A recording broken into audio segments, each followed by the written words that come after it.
never expected it. Some devils wear 1,000 suits and arrive precisely at sunset when the dying light makes everything look like it's bleeding. Elena Voss's hands trembled as she mixed crimson paint with burnt umber, trying to capture the exact shade of her family's crumbling dreams on canvas. The foreclosure notice lay crumpled beside her easel, its harsh black letters declaring that the Voss family had exactly 72 hours to vacate the only home she'd ever known. $50 million. That's what they owed Walter Enterprises for the Children's Hospital project that had destroyed their construction company 6 months ago. The doorbell rang at exactly 6:47 p.m. Its melodic chime echoing through the half-empty house like a funeral dirge. Elena's father had already sold most of their furniture, leaving behind only the essentials and the art supplies he couldn't bear to take from his daughter. She heard hushed, urgent voices in the foyer, her father's defeated whisper and another voice deep and controlled that seemed to command the very air around it. "Elena." Her father's voice cracked like breaking glass. "Please come downstairs. There's someone here to see you." She sat down her brush, wiping paint-stained fingers on her worn jeans. Through the window, she could see a sleek black Bugatti Chiron parked in their driveway, its $1 million frame looking obscenely out of place next to their rusty mailbox. Beside it stood 2 men in dark suits, who looked like they could break bones with their bare hands. Alexander Walter was not what she'd expected. At 38, he possessed the kind of devastating masculine beauty that belonged on magazine covers. Sharp cheekbones that could cut glass, steel gray eyes that seemed to see straight through to her soul, and dark hair perfectly styled despite the evening breeze. His charcoal suit was clearly custom-made, probably costing more than her family's monthly expenses, but it was his stillness that unnerved her most. He stood in their modest living room like a predator assessing prey, every movement calculated and precise. "Miss Voss," his voice was velvet over steel. "I'm Alexander Walter." She'd heard the name whispered in business circles and splashed across financial headlines. The pharmaceutical billionaire who'd built his empire from nothing, whose company controlled life-saving medications across 3 continents. Forbes estimated his net worth at $12 billion. Standing in her paint-splattered clothes before this man felt like a sparrow facing an apex predator. "I know who you are," she replied, lifting her chin defiantly. "You're here to throw us out." Something flickered in those gray eyes. Surprise, perhaps, or approval. "Actually, I'm here to offer you an alternative." Her father shifted nervously beside the window. "Elena, Mr. Walter has a proposition." Alexander's gaze never left hers. "Your family's construction company was hired to build a children's hospital wing for Walter Enterprises. When your business partner embezzled $3 million and vanished, the project collapsed, leaving you liable for the entire $50 million contract failure, plus accumulated interest and legal penalties." Each word hit like a physical blow. The partner, Victor Hale, had been her father's best friend since college, when he'd vanished with $3 million of project funds. He'd left the Vosses liable for the entire contract failure. However, Alexander continued, his voice softening almost imperceptibly, "I'm prepared to forgive the entire debt under certain conditions." Elena's heart hammered against her ribs. "What conditions?" "Marriage to me for 2 years." The words hung in the air like a death sentence. Her father made a strangled sound, but Elena felt the world tilt beneath her feet. This had to be some kind of joke, some cruel billionaire game she couldn't understand. "You're insane," she whispered. "I'm practical." Alexander moved closer, and she caught a hint of his cologne. Something expensive and masculine that made her traitorous body respond, despite her fear. "I need a wife to access my trust fund. My grandfather's will requires marriage before my 40th birthday, or I lose controlling interest in Walter Enterprises. You need $50 million to save your family from financial ruin." "Why me?" The question escaped before she could stop it. For the first time, his perfect composure cracked slightly. His eyes drifted to the painting behind her. A work in progress depicting a broken family slowly healing together, their faces emerging from shadow into light. "Because you understand brokenness," he said quietly, "and perhaps healing." Elena's breath caught. She'd been working on that painting for months, unable to capture exactly what she wanted to express. How had this stranger seen it so clearly? The terms would be clearly defined, Alexander continued, his business mask sliding back into place. A contractual marriage lasting exactly 24 months. You would live in my estate, but maintain complete personal autonomy, separate living quarters, no physical intimacy required unless mutually desired.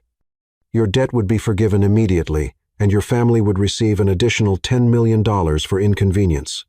Was $10 million enough to rebuild their business, pay off their remaining debts, and secure her parents' retirement? All for signing a piece of paper and living in a mansion for 2 years. What do you get out of this besides access to your trust fund? She asked. A wife who won't fall in love with me, he replied with brutal honesty. Someone who understands this is purely business. The casual cruelty of his words stung, but she sensed something deeper beneath them. A wound so old and deep that he'd built his entire life around protecting it. I need time to think. You have 30 seconds. His voice turned arctic. After that, I implement Plan B, which involves bankruptcy proceedings and criminal charges against your father for breach of contract. Her father made a sound like a dying animal. Elena's mind raced through their options. There weren't any. Bankruptcy would destroy what remained of their family's reputation. Her father's health was already failing from the stress. Criminal charges might kill him. But marriage to this beautiful, terrifying stranger, 2 years of her life traded for her family's survival. She looked at her father's hopeful, desperate face, then back at Alexander's impassive expression. In those steel-gray eyes, she glimpsed something that made her decision for her. A loneliness so profound it made her chest ache. I have conditions of my own, she said finally.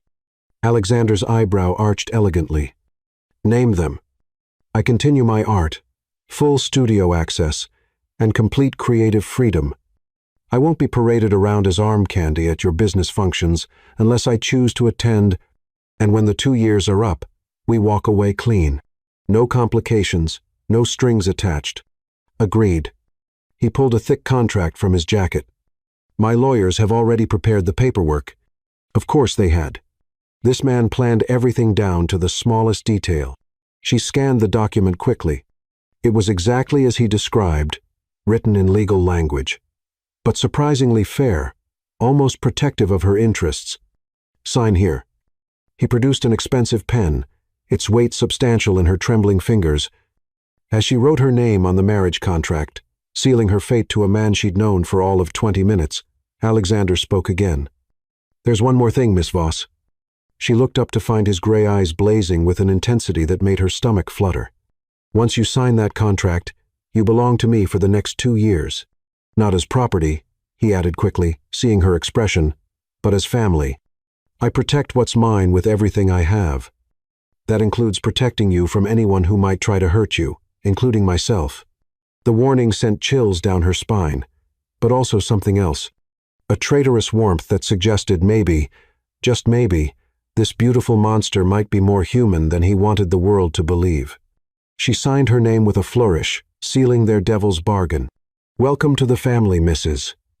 Valtor, Alexander said softly, and for just a moment his mask slipped completely, revealing a man who looked like he'd just been granted a reprieve from his own personal hell.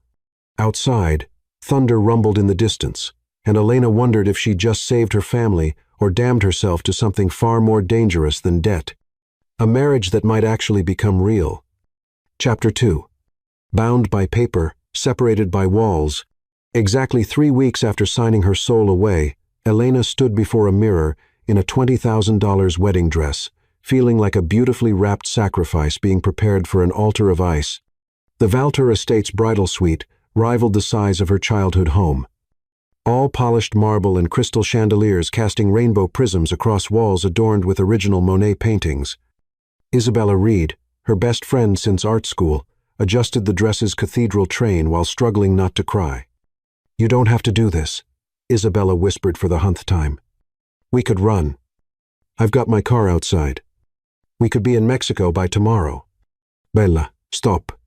Elena caught her friend's hand, squeezing gently. You know, I don't have a choice. Through the floor-to-ceiling windows, she could see the wedding preparations below. 200 guests seated in the mansion's rose garden, a string quartet playing Pachelbel's canon, and enough white roses to bankrupt a small country. The media had dubbed it the wedding of the century, speculating wildly about the mysterious romance between the reclusive pharmaceutical billionaire and the unknown artist who'd captured his heart. If only they knew the truth. Mrs. Walter. A soft knock interrupted her spiraling thoughts. Thorne Whitaker, Alexander's impeccably dressed assistant, peered around the door. "It's time, Mrs. Walter." The name felt foreign on her tongue, like trying on clothes that belonged to someone else. In 3 weeks, she'd signed more legal documents than she'd ever seen in her life. Prenups, North Dakota, as insurance policies that made her worth more dead than alive. Alexander had insisted on complete financial protection for her, even in the event of divorce or his death. The walk down the aisle felt like a death march dressed in designer silk. Every face in the crowd was a stranger. Business associates, pharmaceutical executives, society matrons whose combined net worth could fund small nations. Alexander stood at the altar in a midnight black tuxedo that made him look like sin incarnate, his expression as unreadable as carved stone. But when her eyes met his, something electric passed between them, a jolt of awareness that made her stumble slightly on her four-in heels. His jaw tightened almost imperceptibly, and she caught a flicker of something raw in those steel-gray depths before his mask slid back into place. Judge Harlan, an old family friend who'd officiated 3 generations of Walter weddings, conducted the ceremony. His traditional words about love and devotion felt like mockery given their circumstances. But when Alexander spoke his vows, his voice carried an undertone that sent shivers down her spine. "I, Alexander Lucius Walter, take you, Elena Marie Voss, to be my wife. I promise to protect you, provide for you, and honor the commitment we've made to each other." The way he emphasized commitment made it sound less like a business arrangement and more like a sacred oath. When it was her turn, her voice shook slightly. "I, Elena Marie Voss, take you, Alexander Lucius Walter, to be my husband. I promise to stand beside you, respect our agreement." And she hesitated, then added softly, "Try to understand the man behind the contract." Something shifted in his expression. Surprise maybe, or vulnerability quickly hidden. When Judge Harlan pronounced them husband and wife, Alexander's hands were surprisingly gentle as he cupped her face for their first kiss. His lips were warm and firm against hers, the contact lasting exactly long enough to satisfy the photographer's expectations, but short enough to maintain the fiction that this was merely business, except it didn't feel like business when his thumb brushed across her cheekbone, or when his eyes lingered on her lips, as if memorizing their shape. The reception was a blur of champagne toasts and congratulations from people whose names she'd never remember. Alexander played the attentive groom perfectly, his hand never leaving the small of her back, his responses to well-wishers smooth and charming. But she noticed how his smile never reached his eyes, how his jaw tensioned whenever someone mentioned children or the future. "Such a romantic story," gushed Beatrice Langford, a pharmaceutical heiress whose diamond necklace could probably feed a small village. "Alexander told us how you swept him off his feet with your art. We simply must see your work sometime." Elena nearly choked on her champagne. Alexander's version of their meeting was apparently a tale of instant attraction and whirlwind romance. She felt his hand tighten warningly against her back. "Elena's incredibly talented," he said smoothly. "I'm having a studio built for her at the estate. Art is her passion." The way he said passion made heat curl low in her belly, which was absolutely not supposed to happen. This was a business arrangement. She was not supposed to be affected by her fake husband's devastating smile, or the way his tuxedo emphasized his broad shoulders. As the evening wore on, she began to notice the subtle signs of Alexander's discomfort, how he drank sparkling water instead of champagne, how his responses became increasingly clipped when people asked personal questions, how his breathing changed whenever the conversation turned to love or emotions. Finally, mercifully, the reception ended. The last guest departed with air kisses and promises to lunch soon. Promises Elena had no intention of keeping, and she found herself alone with her new husband in the mansion's grand foyer. The silence stretched between them like a chasm. Alexander loosened his bow tie, the simple gesture somehow more intimate than anything that had happened during their wedding night should be. "Your room is in the East Wing," he said quietly. "Thorn will show you the way. You'll find everything you need. Clothes, toiletries, art supplies. If there's anything else you require, just ask the staff. Where will you be?" The question slipped out before she could stop it. "West Wing. We'll rarely cross paths, unless we're both using the common areas." His tone was businesslike, but she caught something else underneath. Was that relief or disappointment? Thorn appeared as if summoned, leading her through corridors lined with priceless artwork toward what would be her prison for the next 2 years.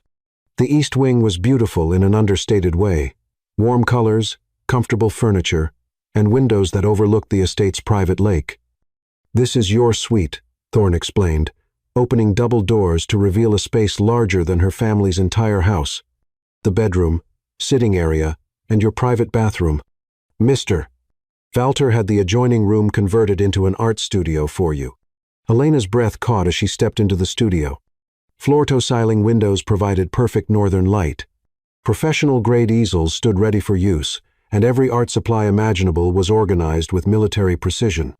It was an artist's dream, clearly designed by someone who understood the creative process intimately. "How did he know?" she whispered. "Mr. Walter researches everything thoroughly." Thorn replied diplomatically. "Will there be anything else tonight, Mrs. Walter?" "Mrs. Walter, she supposed she'd better get used to it." "No, thank you. This is perfect." After Thorn left, Elena explored her new home with growing amazement. The walk-in closet was filled with designer clothes in her exact size, all with the tags still attached. The bathroom featured a marble-soaking tub that could accommodate 4 people and a shower with enough jets to power a small spacecraft, but it was the bedroom that made her heart race. The king-sized bed was covered in silk sheets that probably cost more than her car, and someone had left a single white rose on her pillow, a gesture that felt both romantic and mocking given their circumstances. She changed out of her wedding dress into silk pajamas that felt sinfully luxurious against her skin, then wandered to the window. The estate's grounds stretched for miles in every direction, lit by discreet landscaping lights that made the gardens look magical.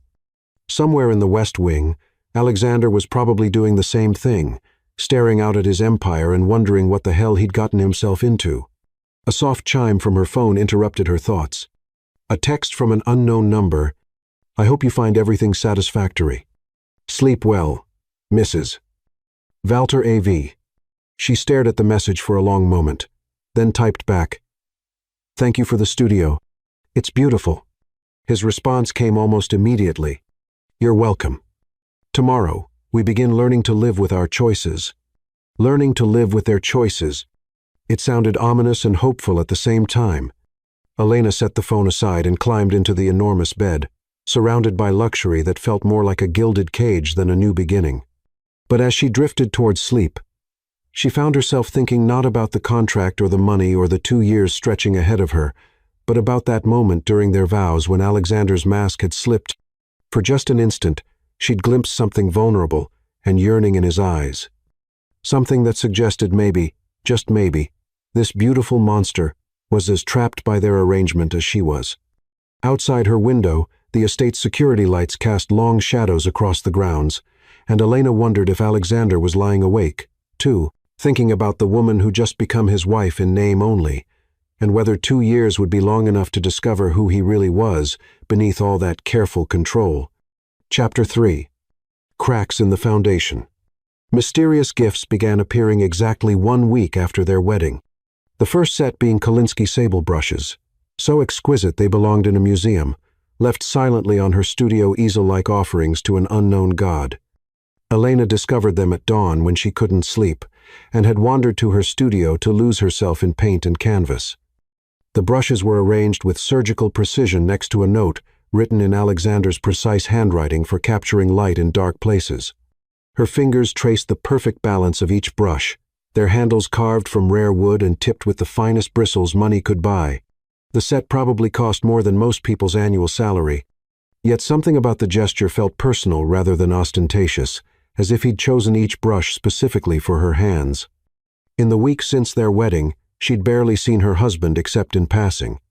He left for his office before dawn and returned well after midnight, their paths crossing only in the mansion's common areas, where they exchanged polite nods like elegant strangers, sharing a very expensive hotel. But the gifts kept appearing. The second day brought rare pigments from a centuries-old Italian supplier, ultramarine blue ground from lapis lazuli, vermilion red extracted from cinnabar, colors so pure they seemed to glow with their own inner light. The third day, she found first-edition art books stacked on her studio's reading chair, volumes on trauma and healing through creative expression that made her wonder how deeply Alexander had researched her background. By the fourth day, she'd begun looking forward to these mysterious offerings with an anticipation that terrified her. This was supposed to be a business arrangement. She wasn't supposed to care about her fake husband's thoughtfulness, or find herself wondering what he was thinking when he selected each gift. The fifth day's present made her hands shake. A leather-bound journal containing photocopied pages from what appeared to be a much older diary. The handwriting was feminine and elegant, dated 40 years ago. As she read, her breath caught in her throat. The 15th of October, 1984, Alexander painted today, his first attempt with real brushes instead of finger paints. His small hands move so carefully, so precisely. He has inherited my eye for color. When I asked what he was creating, he said, "Happy things, Mama. So the sadness in your eyes goes away." My precious boy trying to heal the world's pain at only 5 years old. The 3rd of November, 1984, found Alexander in his room again, painting by moonlight. He says the colors are clearer at night, that sadness makes better art. I told him art should make people feel joy. But he looked at me with those old eyes and said, "But Mama, how can you paint the light if you don't understand the dark?" The entries continued for months, documenting a sensitive child's growing artistic talent and his mother's increasing desperation. The final entry was dated the 20th of December, 1984. The 20th of December, 1984. Tomorrow I must leave. Lucius has made his ultimatum crystal clear. My presence will only bring Alexander more suffering. My brilliant, sensitive son will despise me for this abandonment. But perhaps hatred is easier to bear than the truth. I pray that someday he'll understand love sometimes demands the cruelest sacrifices. I'm leaving my paints and brushes for him. Perhaps they'll speak the words I can never say aloud. Elena closed the journal with tears streaming down her face. Alexander's mother hadn't abandoned him. She'd been forced to leave to protect him. The gifts, the studio, his apparent understanding of her art. Suddenly, everything made heartbreaking sense. That evening, for the first time since their wedding, she sought him out. She found Alexander in his home office at nearly midnight, still wearing his suit from whatever business meetings had consumed his day. He was staring at a wall of monitors displaying global pharmaceutical markets. But his unfocused gaze suggested his mind was elsewhere entirely. "Thank you," she said quietly from the doorway. He turned, and in the blue glow of the computer screens, his face looked younger, somehow more vulnerable. For what? The brushes, the paints, the journal. She stepped into the room, noting how his body tensed as she approached. "Your mother's diary." Something flickered across his expression. Pain, maybe, or fear. She was an artist. I thought you might appreciate her perspective on the creative process. She loved you very much. The words hit him like a physical blow. His jaw clenched, and when he spoke, his voice was carefully controlled. She left. She was forced to leave. There's a difference. The result was the same. He turned back to his monitors, dismissing her. But Elena had spent years reading the body language of broken people through her art. She could see the tension in his shoulders, the slight tremor in his hands as he reached for his coffee cup. "Alexander, you should go to bed, Elena. Tomorrow's a busy day." She should have listened, should have retreated to her wing of the mansion, and maintained the careful distance they'd established.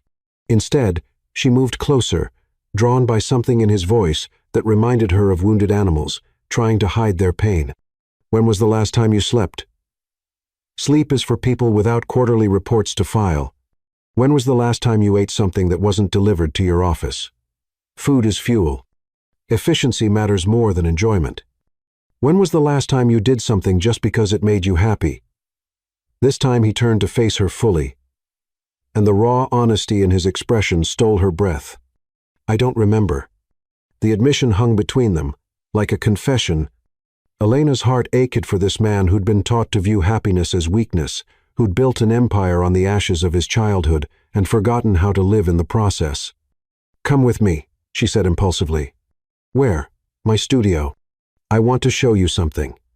Alexander hesitated, clearly torn between curiosity and self-preservation. Finally, he stood, his movements precise despite obvious exhaustion. 5 minutes. Her studio was bathed in moonlight streaming through the floor-to-ceiling windows. She'd been working on a new painting, an abstract piece that captured the feeling of being trapped between light and shadow, hope and despair. But it was the canvas beside it that she wanted him to see. "I started this the night after our wedding," she said softly, stepping aside so he could view the work in progress. It was a portrait, but not a traditional one. She'd painted Alexander as she'd seen him during their vows, the careful mask of control overlaid with glimpses of the vulnerable man beneath.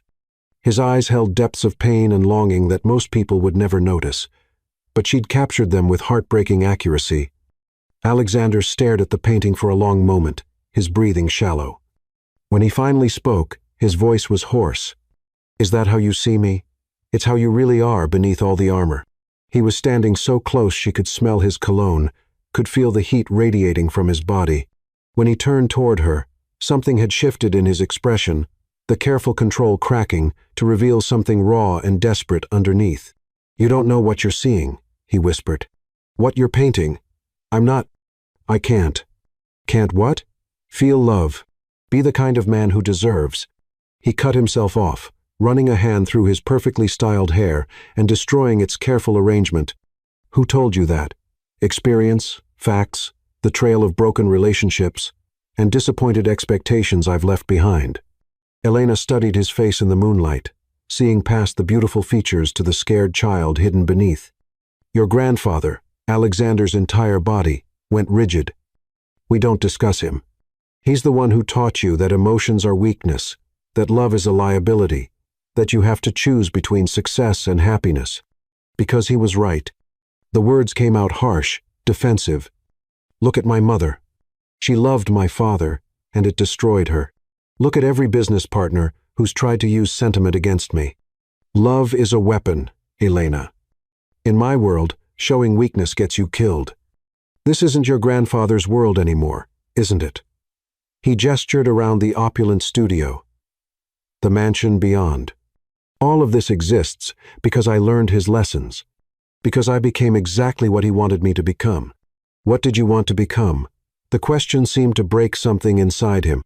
For a moment, his mask slipped completely, and she saw the lost little boy who'd painted happy things to stop his mother's tears. "An artist," he whispered. "I wanted to paint." The confession hung between them like a bridge across an impossible chasm. Without thinking, Elena reached for his hand, her fingers intertwining with his. He didn't pull away, but she felt the tremor that ran through him at the contact. "It's not too late. I haven't touched a brush in 30 years. Muscle memory is longer than that. And besides," she smiled softly, "you've been giving me all the right supplies. It's like you knew exactly what I needed." Alexander looked down at their joined hands, his expression unreadable. "This is dangerous, Elena. What is this? Whatever's happening between us. Our agreement was, I know what our agreement was." She stepped closer, close enough to see the silver flecks in his gray eyes.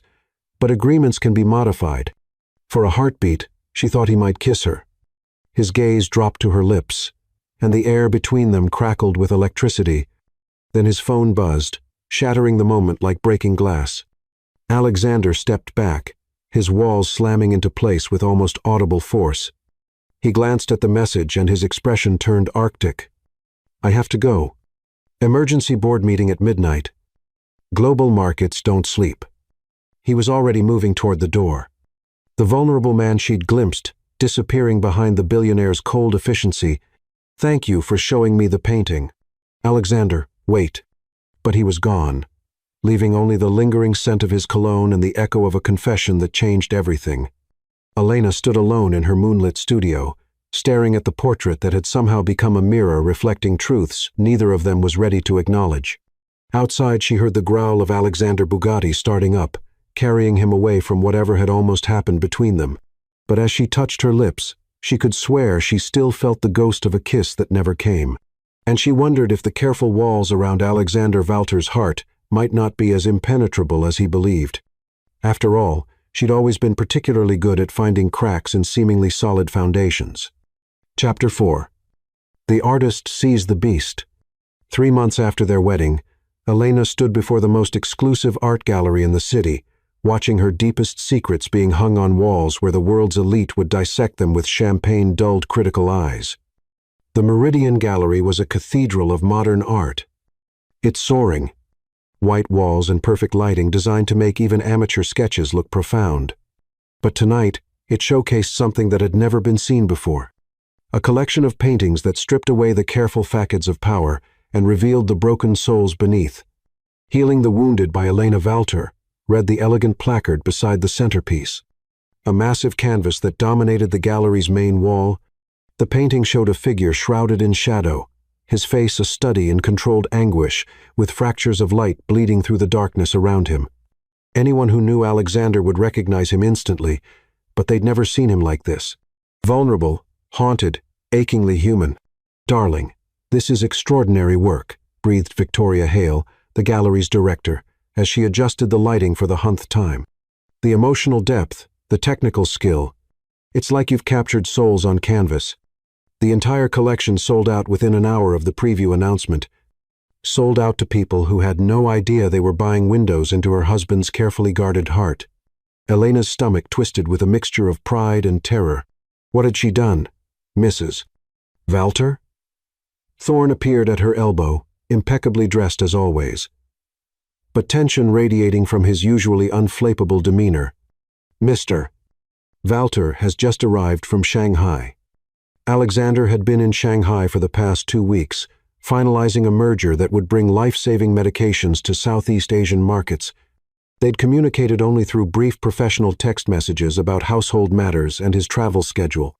She hadn't told him about the exhibition, hadn't warned him that his deepest vulnerabilities were about to be displayed for the entertainment of people who thought suffering was just another form of art. The gallery's main doors opened with a whisper of expensive perfume and hushed conversation as the evening's guests began arriving.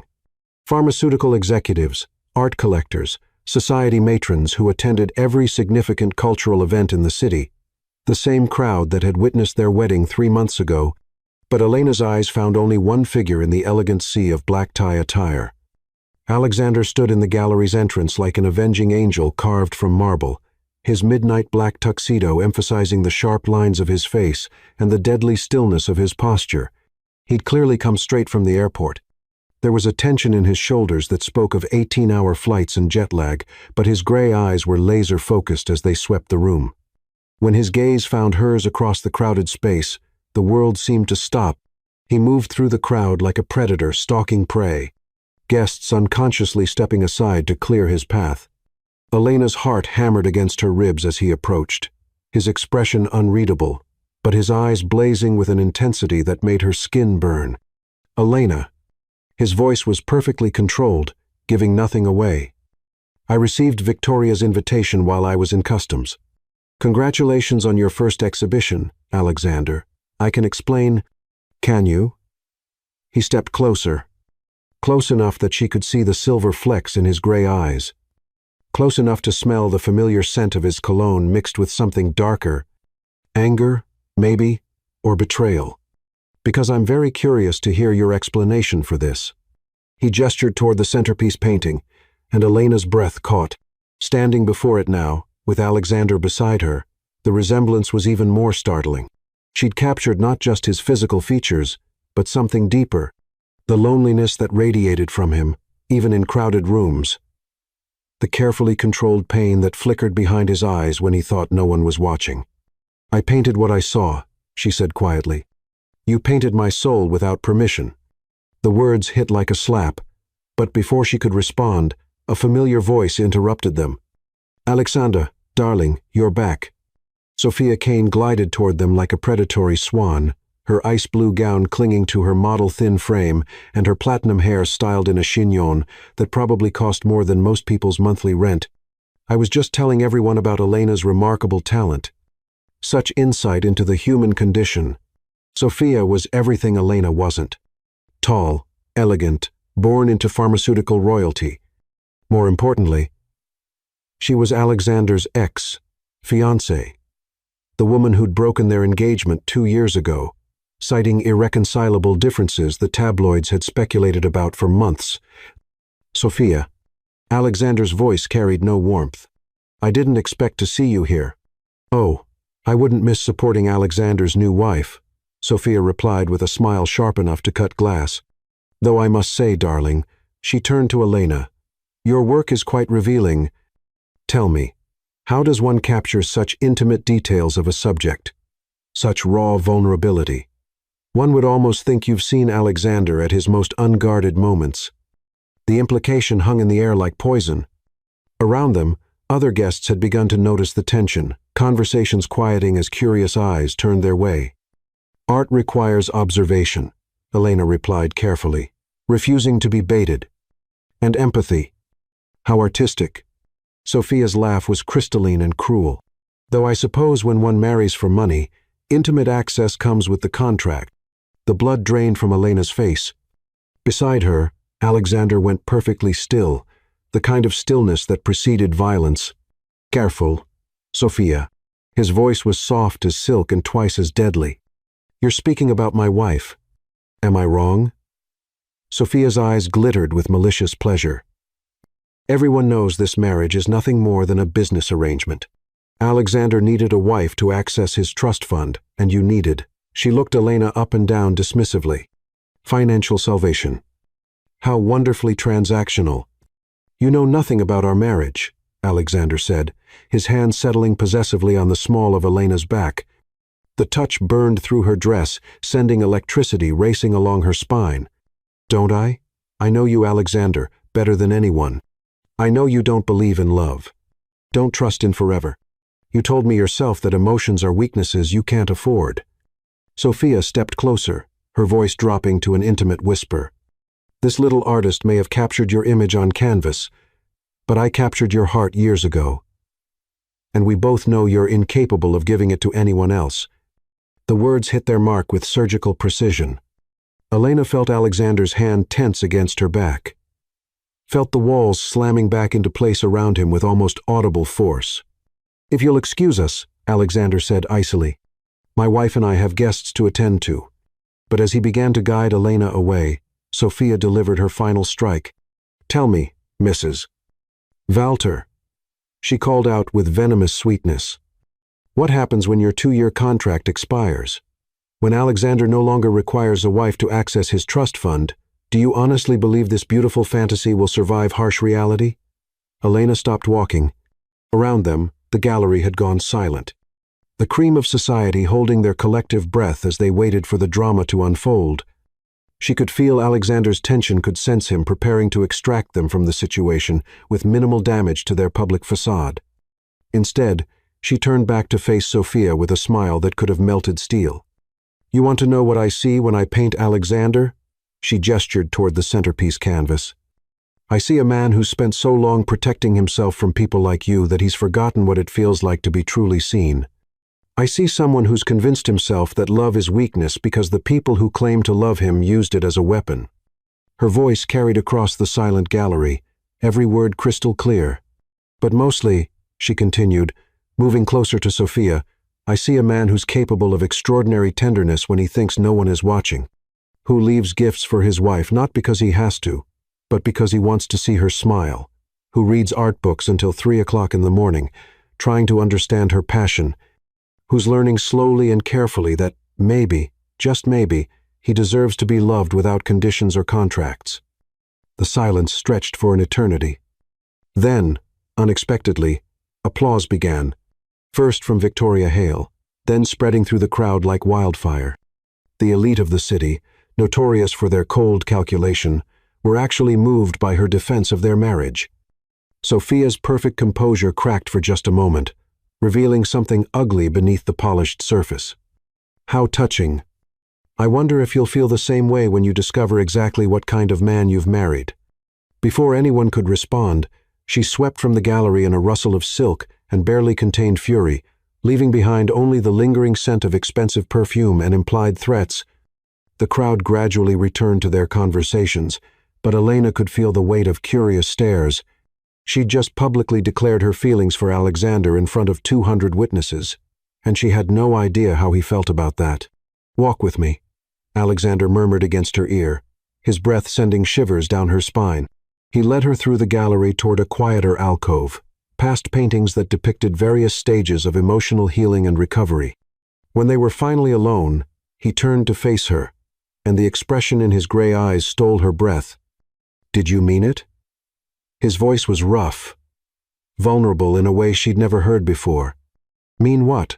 What you said about how you see me." Elena's heart clenched at the uncertainty in his tone. This powerful, brilliant man was asking if she truly saw worth in him beyond his money and status. "Every word," she whispered. Alexander stepped closer, close enough that she could see the fine lines around his eyes, the slight tremor in his hands as he reached up to cup her face. "I've been thinking about you," he admitted quietly. "Every day in Shanghai, every meeting, every moment I was supposed to be focused on business, I kept seeing your face, hearing your voice. It's driving me insane."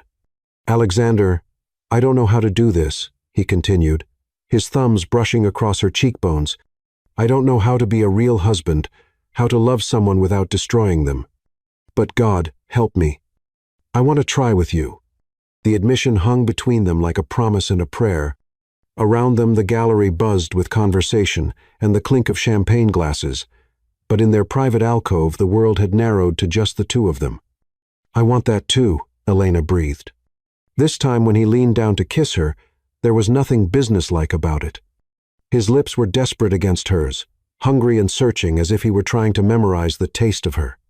She melted into him, her hands fisting in the lapels of his tuxedo as he backed her against the wall. When they finally broke apart, both were breathing hard. "Take me home," she whispered against his lips. Alexander's eyes darkened with promise. "Mrs. Valtor, it would be my absolute pleasure." As they made their way toward the gallery's exit, Elena caught sight of their reflection in a darkened window. Alexander's arm around her waist, her head tilted toward his shoulder, both of them looking like what they'd pretended to be for months. A couple genuinely in love. But tonight, for the first time, it wasn't pretense. Tonight, the marriage contract had become something infinitely more dangerous and beautiful.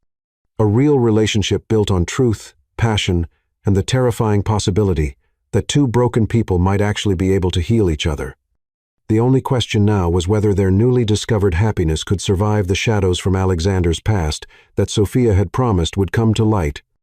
Chapter 5. Ghosts and Revelations.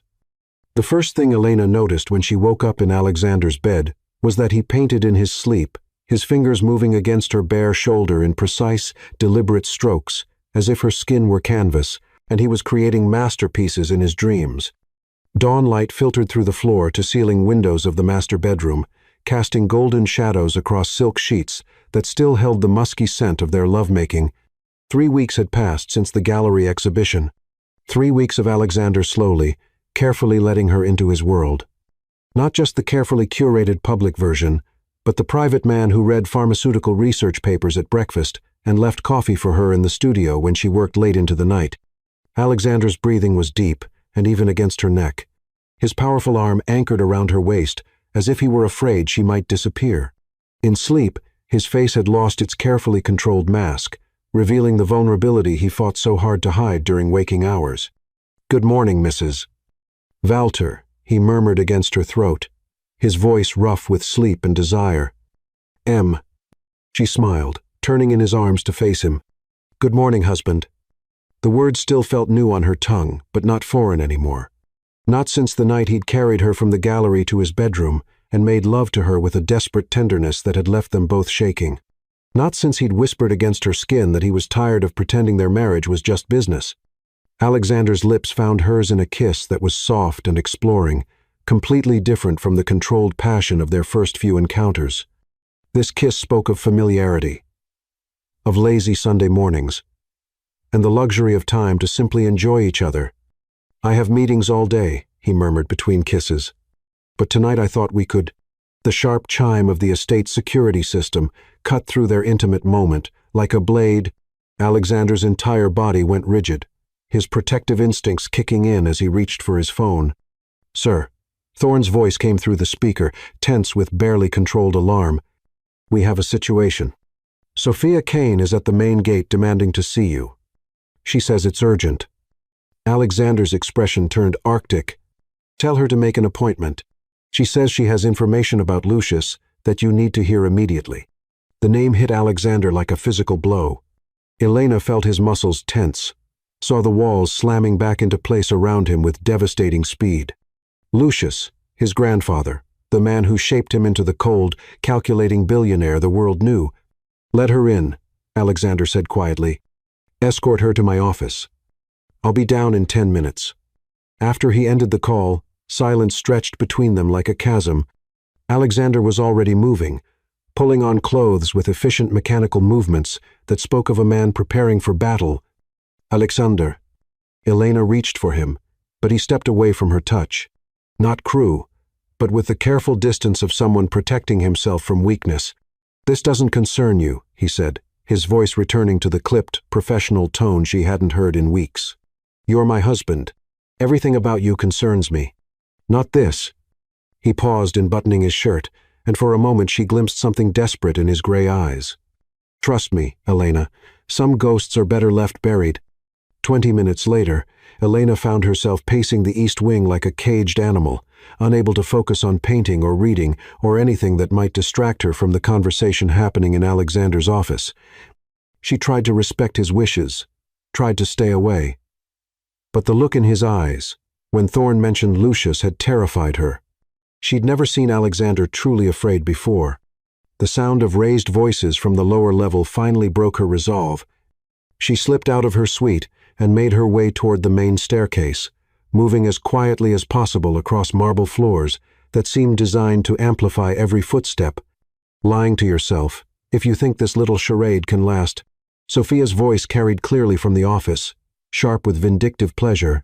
"She's going to find out eventually, Alexander, about what really happened to your mother, about the pharmaceutical trials, about what your grandfather made you become. My grandfather is dead." Alexander's voice was deadly quiet. "Whatever games you're playing, is he?" Sophia's laugh was like breaking glass because I have photos that suggest otherwise. Security footage from the Cayman Islands. Financial records showing regular transfers to an account under his name. Your beloved grandfather didn't die in that car accident 15 years ago. Darling, he's been very much alive, pulling strings from his private island while you built his empire exactly as he intended. The world tilted beneath Elena's feet. Alexander's grandfather was alive. The man who'd allegedly died when Alexander was 23, leaving him to inherit the pharmaceutical company and all its dark secrets. "You're lying." But there was uncertainty in Alexander's voice now, a crack in his armor that Sophia immediately exploited. "Am I?" "Then explain this." The sound of papers rustling. Then Alexander's sharp intake of breath. "Where did you get these? I have my sources. The question is, what are you willing to do to keep them from becoming public? Because I can think of several news outlets that would pay handsomely for proof that Alexander Valtor has been lying about his grandfather's death for over a decade. What do you want?" "You back where you belong. Divorce the little artist, marry me as originally planned, and these photos disappear forever. We'll tell the world it was a trial separation, that you realized your mistake. Your reputation stays intact, your business empire remains secure, and your grandfather's secrets stay buried. And if I refuse, then I expose everything. The photographs, the financial records, the real reason your mother fled. Do you believe your precious wife will still adore you when she discovers you're the heir to a man responsible for thousands of deaths? When she learns that every luxury you've provided came from blood money," Elena's hand flew to her mouth, stifling a gasp. "Blood money? What had Alexander's grandfather done?" "You have 24 hours to decide," Sophia continued. "Choose carefully. Alexander, some secrets are too big to survive exposure." The sound of heels clicking across marble told Elena that Sophia was leaving. She pressed herself against the wall, heart hammering as the blonde woman swept past without noticing her presence. When the front door closed, the mansion fell into suffocating silence. Elena waited several minutes before making her way to Alexander's office. She found him standing before the floor-to-ceiling windows that overlooked the estate's grounds, his shoulders rigid with tension, his hands clenched into fists at his sides. "How much did you hear?" he asked without turning around. "Enough." She stepped into the room, closing the door behind her. "Your grandfather is alive, apparently." His voice was hollow, defeated in a way she'd never heard before. "Alexander, look at me." "I can't." The admission was barely a whisper. "I can't face you knowing what you know now." "What exactly do I know?" He turned then, and the pain in his gray eyes nearly brought her to her knees. "That I'm exactly what Sophia said. The son of a monster. A man who's built his entire life on a foundation of lies and blood money. Tell me about the pharmaceutical trials." Alexander's laugh was bitter, self-loathing. "What's to tell? My grandfather used poor communities in developing countries as test subjects for experimental drugs. When the trials went wrong, when people died, he covered it up. Bribed officials, falsified reports, destroyed evidence. The fortune that paid for this house, for your art supplies, for our wedding, all of it came from human suffering." Elena's heart clenched, but not with disgust or fear, with understanding, and you've been trying to atone for it ever since. "What?" "The affordable medication programs, the free clinics in underserved communities, the research grants for rare diseases that don't turn a profit. You've been using the pharmaceutical company to undo your grandfather's damage." Alexander stared at her as if she'd spoken in a foreign language. "You don't understand.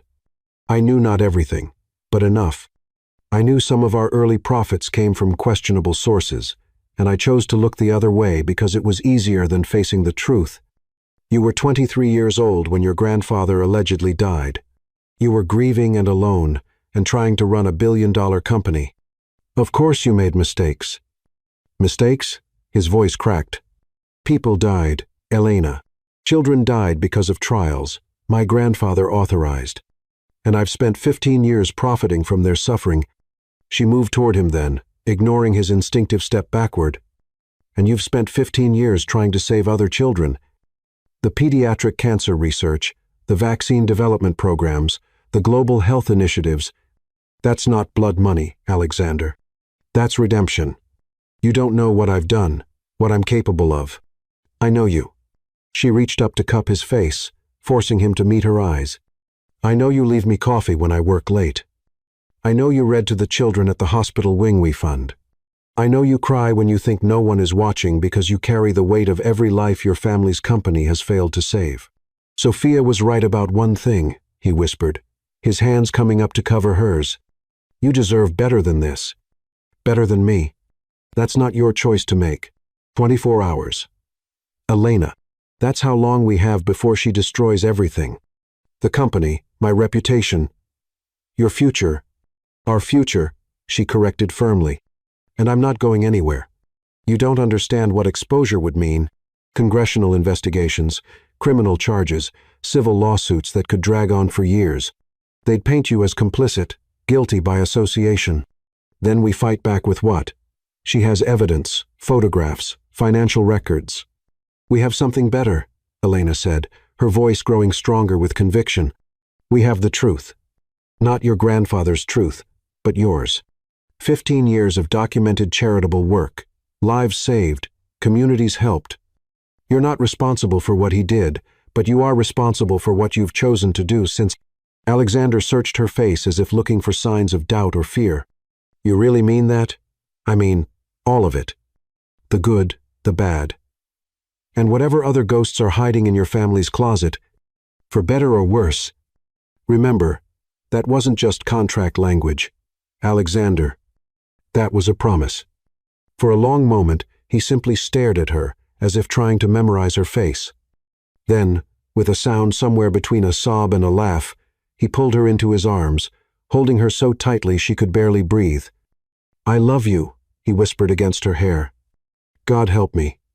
I love you so much it terrifies me." "I love you too," she whispered back and felt some of the tension leave his body.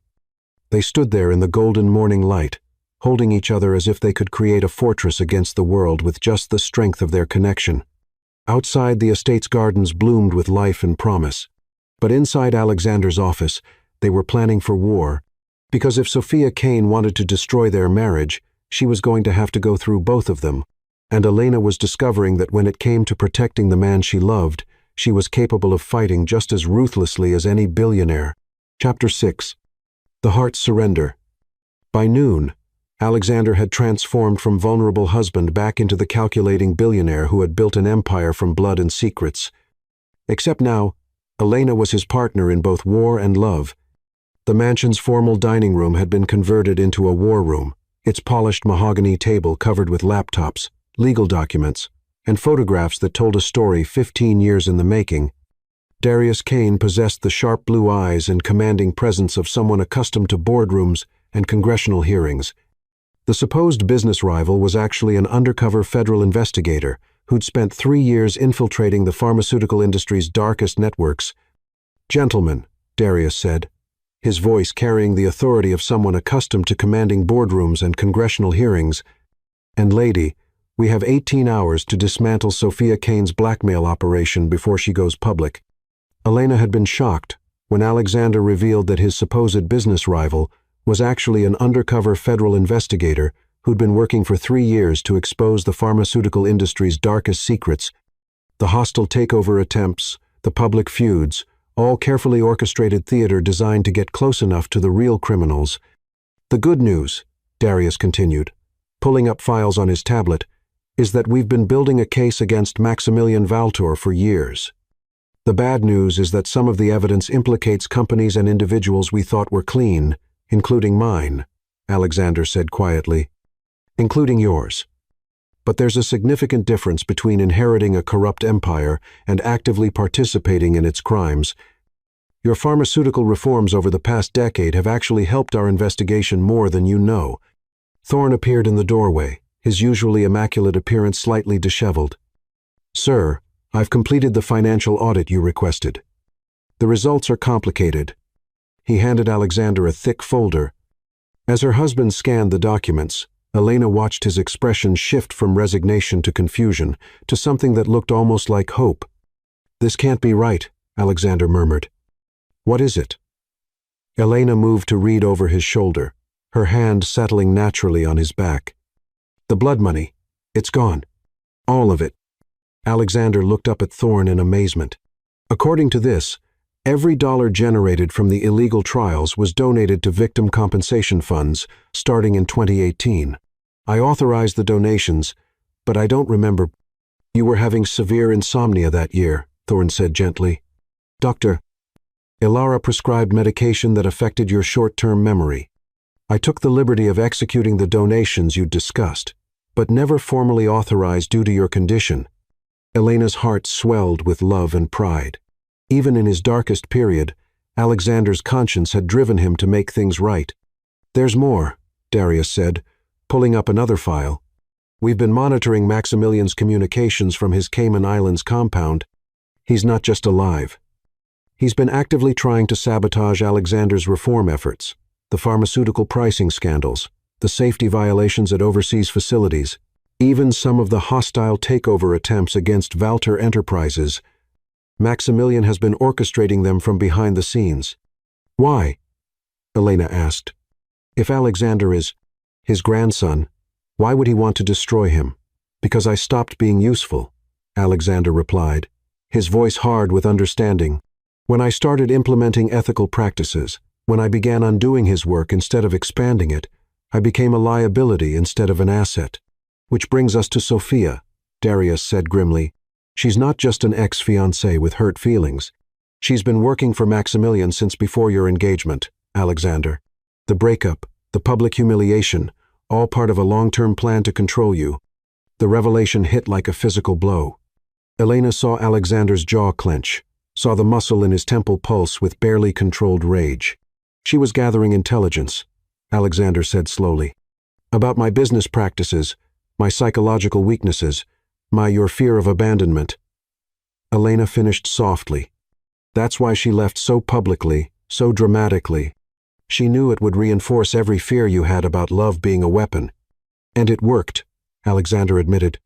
For 2 years, I threw myself into work so completely that I nearly destroyed my health, if not for our marriage contract. He trailed off, but Elena understood. Their arrangement had forced him to slow down, to remember that there was life beyond pharmaceutical profit margins and quarterly reports. The question now, Darius said, is how we handle tonight's deadline. We have enough evidence to arrest both Sophia and Maximilian. But you need more, Alexander interrupted. You need them to incriminate themselves to provide evidence that will stick in court. Exactly. Which is why I'm proposing something extremely dangerous.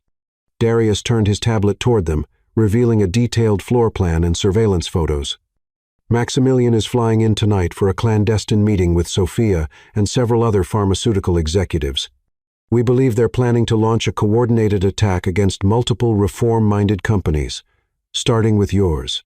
If we can get recordings of that meeting. You want me to wear a wire? Alexander said. I want both of you to wear wires, Elena. Your presence would throw them off balance, make them say things they wouldn't reveal to Alexander alone. Absolutely not. Alexander's voice was arctic. I won't put her in danger. Alexander, Elena began, but he cut her off. No.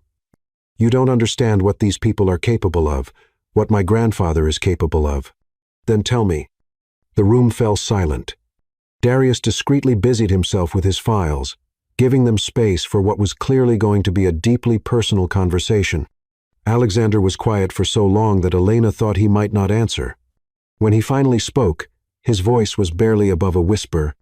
When I was 8, I had a golden retriever named Sunny, my mother's parting gift, before she vanished. Maximilian tolerated the puppy for exactly 1 week. Then he showed me Sunny's bloodied collar and explained that attachments were vulnerabilities, that anything I loved would become a weapon against me. Elena's blood ran cold. Alexander, he didn't kill the dog. That would have been too obvious. He had it shipped to a research facility where it was used for pharmaceutical testing. When I cried, he made me watch the video footage of the experiments, all of them, until I stopped crying, stopped reacting, stopped feeling anything at all. The casual cruelty of it took Elena's breath away. What kind of monster did that to a grieving child? I won't let him hurt you, Alexander continued, his hands clenching into fists. I won't give him another weapon to use against me. You already have, Elena said softly. What? Me? He already knows I'm your weakness. Running away won't change that. It'll only prove to him that he still has power over you. Alexander stared at her as if she'd suggested jumping off a cliff. Elena, I'm not a helpless child or a puppy, Alexander. I'm your wife, your partner, and I'm a hell of a lot stronger than you think. She moved closer, placing her hands on his chest. Besides, I have something Maximilian has never had to deal with before. What's that? A reason to fight back that has nothing to do with fear and everything to do with love. Alexander searched her face, and she could see the war raging behind his gray eyes, the need to protect her battling against his growing understanding that she was right. If we do this, he said finally, we do it together. No splitting up, no heroics, no deviating from the plan. Agreed. And if things go wrong, they won't. If they go wrong, he insisted, you run. You don't look back. You don't try to help me. You just run and let Darius handle the rest. Alexander, promise me. His hands came up to frame her face. Promise me that if it comes down to choosing between my life and yours, you choose yours. The intensity in his voice told her this wasn't negotiable. I promise. He kissed her then deeply and desperately, as if trying to memorize the taste of her lips. When they broke apart, both were breathing hard. I love you, he whispered against her forehead. Whatever happens tonight, remember that. I love you too. Darius cleared his throat diplomatically. If we're doing this, we need to start preparations now. The meeting is scheduled for midnight at the old Meridian warehouse, neutral ground that Maximilian chose specifically because it's isolated and easily controlled. As they began planning their strategy, Elena felt a strange calm settle over her. Tonight, they would face the monster who had shaped Alexander's childhood and nearly destroyed his capacity for love. Tonight they would either free themselves from 15 years of lies and manipulation, or lose everything trying. But for the first time since learning about Maximilian's survival, she wasn't afraid because she'd seen what love could do to Alexander Valter, how it had transformed him from a cold, calculating machine into a man capable of extraordinary tenderness and fierce protection. If love could work that kind of miracle on someone as damaged as her husband, then maybe it was strong enough to defeat even the darkest ghosts from his past. Tonight, they would find out just how powerful the heart's surrender could be when it was backed by unshakable determination and the kind of love that burned bright enough to light the way through any darkness. Chapter 7. Into the Lion's Den. At 11:47 p.m.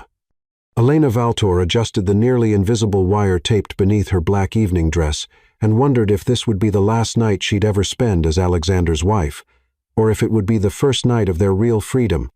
The Meridian warehouse loomed against the storm-darkened sky, like a monument to industrial decay, its broken windows staring down at them like dead eyes. Alexander's hand found hers in the back seat of their armored Mercedes, his fingers intertwining with hers in a grip that spoke of desperation and determination in equal measure. "Remember," Darius's voice crackled through their earpieces from his surveillance van 2 blocks away. "We need them to incriminate themselves on record. Don't push too hard. Let Maximilian's ego do the work for us."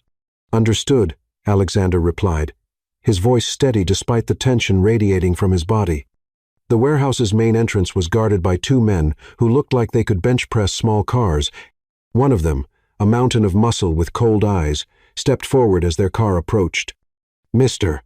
Valter," the guard said, his voice carrying a slight Russian accent. "You're expected, but the woman wasn't part of the arrangement." "My wife goes where I go," Alexander replied with the kind of aristocratic authority that had been bred into him since birth. "If that's a problem, we can discuss it with my grandfather directly." The guard hesitated, then spoke into a radio in rapid Russian. After a moment, he stepped back and waved them through. The warehouse interior was a study in contrasts, industrial decay punctuated by islands of luxury that spoke of serious money and serious power. Expensive Persian rugs covered sections of the concrete floor, crystal chandeliers hung from steel beams, and a mahogany conference table sat in the center of the space like an altar to corporate corruption. And seated at the head of that table, very much alive despite 15 years of supposed death, was Maximilian Valtor. At 78, Maximilian remained imposing, tall, silver-haired, radiating the kind of sharp intelligence that had built pharmaceutical empires and destroyed countless lives. His steel-gray eyes, so eerily similar to Alexander's, studied Elena with predatory fascination. "So," Maximilian said, his voice carrying the cultured accent of old money and older cruelty, "this is the little artist who thinks she can tame my grandson." Elena felt Alexander's tension spike beside her, but she kept her expression neutral. "Mr. Valter, we meet at last." "Indeed, we do." Maximilian gestured 2 chairs across from him. "Please sit. We have much to discuss." As they took their seats, Elena noted the other figures in the shadows: Sophia, beautiful and venomous in ice-blue silk, and 3 men she didn't recognize, but whose expensive suits and predatory expressions marked them as pharmaceutical executives of the worst kind. "I must say," Maximilian continued, "I'm impressed by your audacity, my dear. Not many people would dare to interfere in family business the way you have." "I wasn't aware that marriage was interference," Elena replied coolly. Maximilian's laugh was like breaking glass. "Marriage? Oh, my dear child, you've been living in a fairy tale. Alexander doesn't love you. He's incapable of love. I made sure of that years ago." "Did you?" She tilted her head as if genuinely curious. "Because the man I married seems remarkably capable of tenderness. Perhaps your training wasn't as effective as you thought." The temperature in the room seemed to drop 10 degrees. Maximilian's eyes narrowed, and she caught a glimpse of the monster who had tortured a grieving 8-year-old boy into emotional submission. "Alexander," Maximilian said without taking his eyes off Elena, "control your wife. Her tongue is sharper than is healthy." "My wife can speak for herself," Alexander replied, his voice carrying quiet steel. "Just as she can think for herself, feel for herself, and make her own choices. Novel concepts, I know, Choices. Maximilian leaned back in his chair. Yes, let's discuss choice. You've made some interesting ones lately, haven't you? Donating profits to victim compensation funds, implementing ethical oversight committees, refusing to participate in the kind of aggressive market strategies that built this empire. I've made the right choices. Have you? Because from where I sit, you've been systematically destroying everything I've built, everything I sacrificed to give you. You sacrificed nothing. Alexander's voice turned deadly quiet. You destroyed lives for profit and called it business.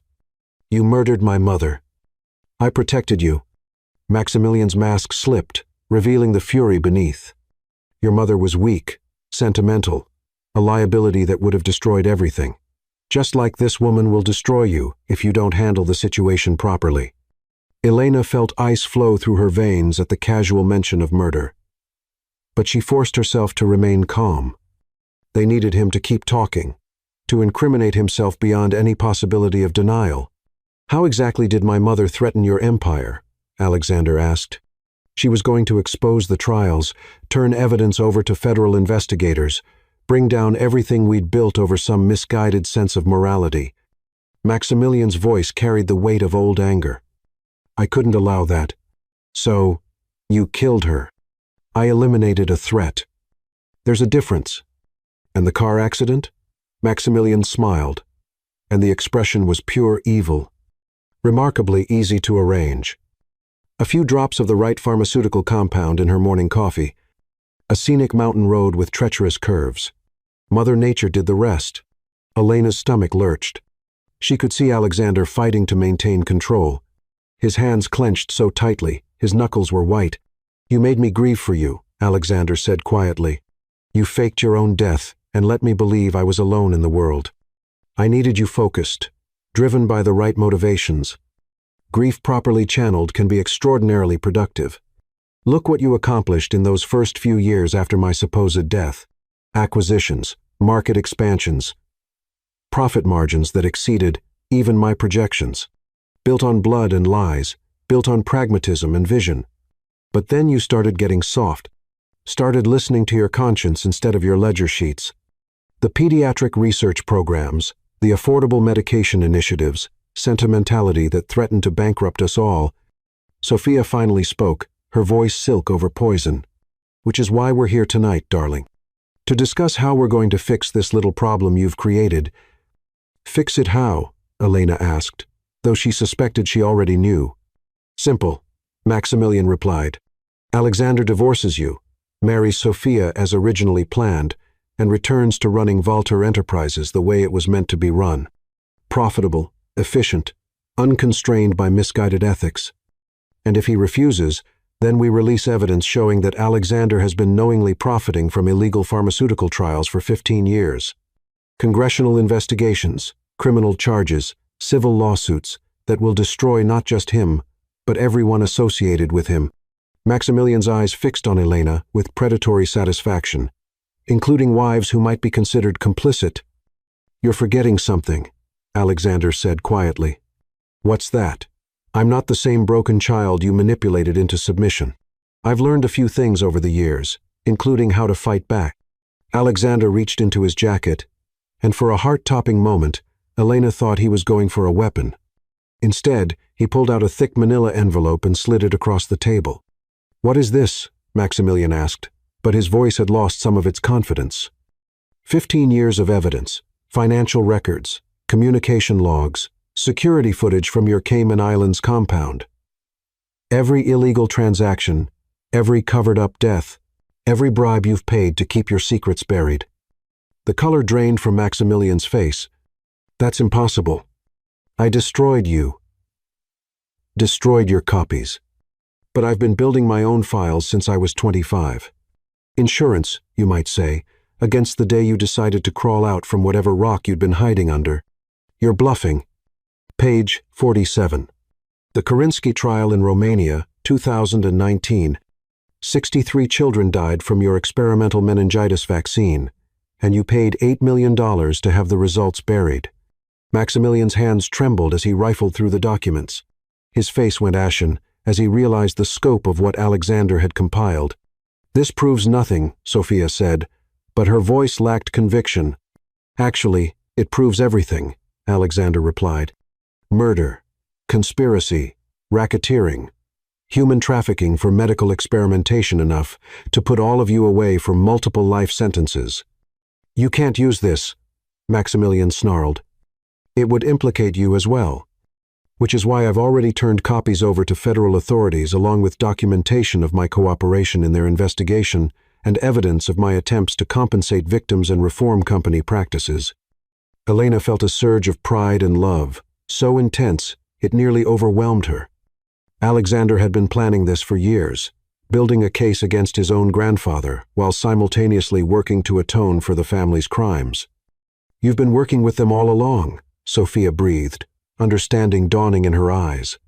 "Not all along, but for the past 3 years, yes. Ever since I learned my grandfather was still alive and pulling strings from behind the scenes." Maximilian stood abruptly, his chair scraping against concrete. "You ungrateful little hands where I can see them." Darius's voice echoed through the warehouse as federal agents poured in from multiple entrances, weapons drawn, and vests marked with DEA and FBI logos. The next few minutes were chaos. Shouted commands. The metallic click of handcuffs in Sophia's furious protests as she was read her rights. But through it all, Alexander's hand never left Elena's, anchoring her to the moment and to him. As Maximilian was led away in shackles, he turned back to fix his grandson with a stare full of venom and defeat. "This isn't over," he called out. "You think you've won, but you've just signed your own death warrant. There are others, Alexander. Others who won't be as patient as I've been." "Let them come," Alexander replied, his voice carrying the kind of quiet strength that had nothing to do with money or power and everything to do with love and moral certainty. "I'm not the same man you tried to create. I have something to fight for now."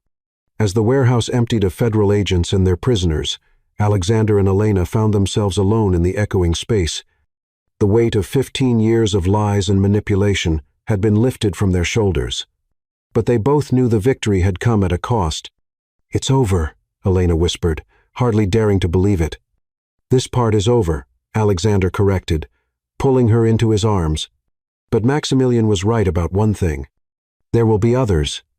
His business partners, his political connections, people who profited from his operations and won't appreciate losing their golden goose. Then we'll face them together. Together, he agreed and sealed the promise with a kiss that tasted of freedom and new beginnings.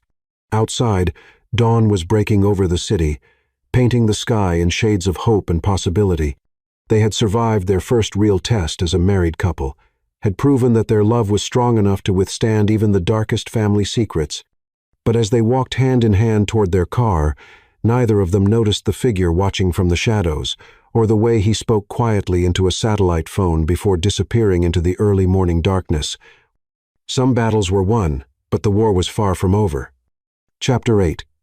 Blood and Betrayal. 6 weeks after Maximilian's arrest, Elena discovered that sometimes the most devastating betrayals come not from enemies, but from the people you've learned to trust with your deepest secrets. The morning sickness hit her like a freight train at exactly 7:23 a.m., sending her racing from the breakfast table to the nearest bathroom with a violence that left her gasping and shaking. Alexander was beside her in an instant, his warm hands gathering her hair back as she retched into the marble toilet. His voice, a soothing murmur of comfort and concern. "It's okay, love. I've got you. Just breathe." When the wave passed, she slumped against him, her body trembling with exhaustion. "I think I'm dying," she whispered. "You're not dying," he said softly, though she could hear the worry in his voice. "But I think we should call Dr. Reyes." Dr. Sophia Reyes had been their family physician for the past month. Carefully recommended by Darius after their previous doctor proved to have suspicious connections to Maximilian's criminal network. She appeared warm and professional, quickly becoming one of the few people they trusted in their carefully guarded world. "Mrs. Valter, Doctor," Reyes said 2 hours later, her kind face glowing with barely contained excitement. "I have some wonderful news. You're pregnant. About 8 weeks along, I'd estimate." The words hit like lightning. illuminating a future neither of them had dared to dream about. Alexander's hand found Elena's automatically, their fingers intertwining as the magnitude of the revelation settled over them. "Pregnant," Elena whispered. "We're having a baby." "You're having a baby, doctor?" Reyes confirmed with a warm smile. "A perfectly healthy baby, from what I can see on the ultrasound. Would you like to hear the heartbeat?" The sound that filled the examination room was like a miracle. Fast, strong, rhythmic proof that something beautiful was growing between them. Alexander's eyes filled with tears as he stared at the grainy black and white image on the monitor, his free hand trembling as he reached toward the screen. "That's our child," he breathed, wondering in his voice. "That's our child," Elena confirmed, squeezing his hand. They left the medical center in a daze of happiness and disbelief. Their hands never separating as Alexander's driver, Derek, navigated through the city's mid-morning traffic. They had so much to discuss. Nursery preparations, security concerns, how to protect their child from the enemies who were still out there plotting revenge. But as their armored Mercedes pulled through the gates of the Valtor estate, something felt wrong. "Where's security?" Alexander murmured, noting the absence of the guards who should have been stationed at the main entrance. Their unease deepened as they approached the mansion. The front door stood slightly ajar, moving gently in the morning breeze like a mouth whispering secrets. Alexander's driver, Derek, a former Navy SEAL who'd been with them for 3 years, had gone rigid with alertness. "Stay in the car," Derek ordered, his hand moving toward the weapon concealed beneath his jacket. "Something's not right." But before he could reach his gun, the rear windows exploded inward in a shower of reinforced glass and tranquilizer darts. Derek slumped forward over the steering wheel as armed figures in tactical gear surrounded the vehicle. "Alexander!" Elena screamed as hands reached through the shattered windows, dragging her from the car.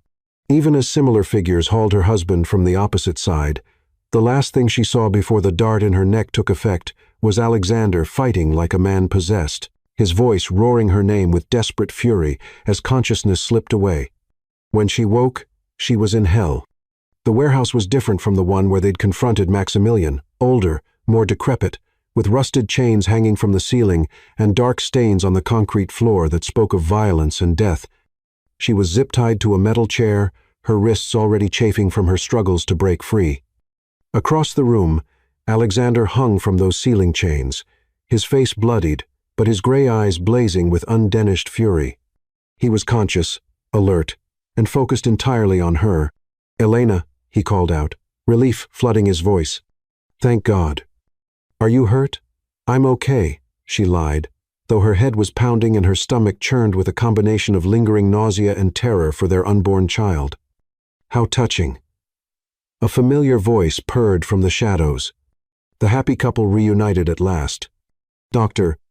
Sophia Reyes stepped into the light, but she was nothing like the warm, caring physician who had delivered their wonderful news just hours earlier.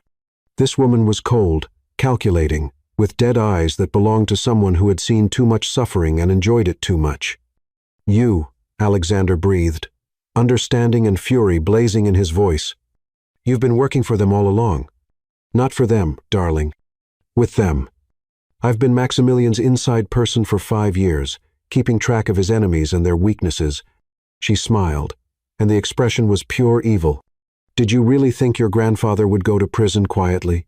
Did you think there wouldn't be consequences for your betrayal?" "The pregnancy test," Elena said, pieces clicking into place with horrifying clarity. "You drugged us during the appointment."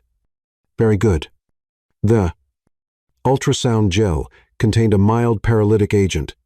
Nothing harmful to the baby. Of course, we need both of you alive and healthy for what comes next. 2 more figures emerged from the shadows, and Elena's blood turned to ice. Lucian Valtor, Alexander's younger brother, who had supposedly died in a car accident 10 years ago, stepped forward with a smile that was pure malevolence. Behind Lucian emerged a woman Elena didn't recognize. Tall, elegant, possessing the kind of cold beauty that belonged in fashion magazines or funeral parlors. "Hello, brother," Lucian said, his voice carrying the same cultured accent as Alexander's, but twisted with years of resentment and rage. "Miss me?" Alexander stared at his brother as if seeing a ghost, which in a way he was. "They told me you were dead." They told you what you needed to hear. Just like they told you Maximilian was dead. Just like they've been telling you lies your entire miserable life. Lucien moved closer. Close enough that Alexander could see the family resemblance that had been hidden by plastic surgery and 15 years of careful planning. Did you really think you were the only heir? The only one with a claim to the Walter Empire? You've been alive all this time. Alive and watching you systematically destroy everything our grandfather built. The charitable programs, the ethical oversight committees, the victim compensation funds. You've been giving away billions that rightfully belong to the family. Those programs saved lives. They weakened us. Lucien's composure cracked, revealing the madness underneath. Every dollar you donated, every reform you implemented, every moral stance you took made us vulnerable to exactly this kind of situation. If you'd stayed strong, stayed focused on profit over sentiment, Maximilian would never have been arrested. The woman stepped forward, and when she spoke, her accent was crisp British, with the kind of authority that came from generations of inherited power. "Allow me to introduce myself," she said with mock politeness. "Duchess Elena Blackwood, representing certain pharmaceutical interests that have been severely damaged by your husband's recent ethical awakening." Elena recognized the name. Blackwood Pharmaceuticals was one of the oldest drug companies in Europe, with a reputation for cutting-edge research and complete disregard for human rights. If they were involved. This went far beyond family revenge. "What do you want?" Alexander asked, though his voice suggested he already knew the answer wouldn't be pleasant. "Simple," Duchess Elena replied. "You're going to sign over controlling interest in Walter Enterprises to your brother, dissolve all charitable programs and victim compensation funds, and return the company to its previous operational model. And if I refuse, Dr. Reyes pulled out a syringe filled with something that glowed faintly green in the warehouse's dim lighting. "Then we inject your pregnant wife with a compound that will cause immediate miscarriage, followed by massive internal bleeding. She'll die slowly in agony while you watch helplessly." The casual cruelty of it stole Elena's breath. These people weren't just criminals. They were monsters who would murder an unborn child to make a point. "You're insane," Alexander said. But Elena could hear the fear creeping into his voice. "We're practical," Lucien corrected. "You have 1 hour to decide. Sign the papers or watch your wife and child die in front of you." As her captors retreated to give them time to consider their impossible choice, Elena met Alexander's eyes across the warehouse. In their gray depths, she saw love, rage, and a desperation that broke her heart. But she also saw something else. A cold, calculating intelligence that reminded her exactly who she'd married. Alexander Valtor might have learned to love, but he was still the man who had built a billion-dollar empire through strategy and careful planning. And despite their current circumstances, she had the strangest feeling that their captors had just made a fatal mistake in underestimating what her husband was capable of when the people he loved were threatened. The question was whether his plans would be enough to save them both, or if this would be the last hour they'd ever spend together. Outside the warehouse, storm clouds gathered on the horizon, and Elena found herself praying to whatever gods protected broken families and impossible love stories, begging them for just one more miracle in a life that had already been blessed with more than its share. Chapter 9. Storms before dawn.